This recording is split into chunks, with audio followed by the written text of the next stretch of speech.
demand, customer conversation, and how we build that out to deliver value. This is the operating model, kind of flash forward. But at that level, there is no framework that basically covers all of the A to Z activities, right? So ITIL gives you one little piece here, TOGAF for architecture over there, project management. So there's no umbrella framework until COBIT came along.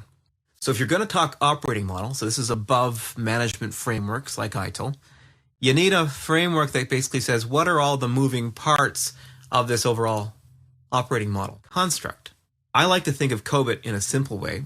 It's basically like a scope statement for IT or IT services. Before COBIT came along, I had no way to know whether I should have two hands, right? I had one hand, didn't know any different until COBIT said, okay, well, you really should have a second hand. First, I can evaluate, does that hand really need to be there? Okay, it does.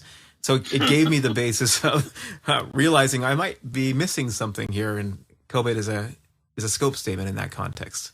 Yeah, and I think the way that you explained it to me and what I'm observing here is it's got room not only for all the parts of the business, but lots of other frameworks. So it is a huge scope statement. In fact, that was one of the improvements from 4 to 5.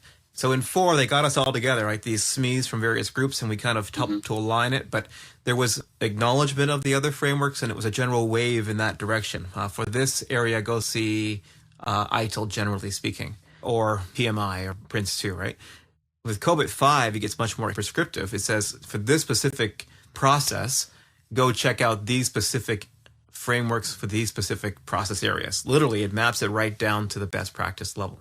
So it's much more explicit in that context. Nice. One thing, though, is COBIT's not necessarily to adopt out of the box and say, okay, here's my operating model. So can you buy COBIT software?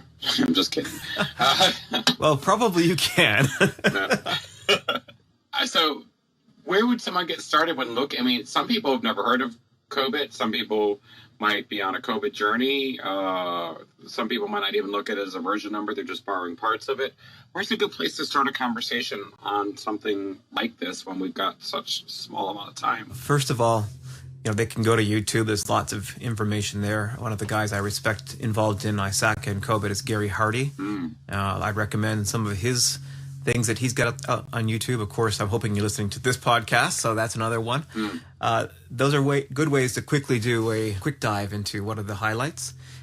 The other thing you can do, because it's not that expensive, is go out and become an ISACA member, and then you can download the COBIT collateral for free in the e-world we're in now. And one of the documents that you're going to want to look at is called the framework document, which is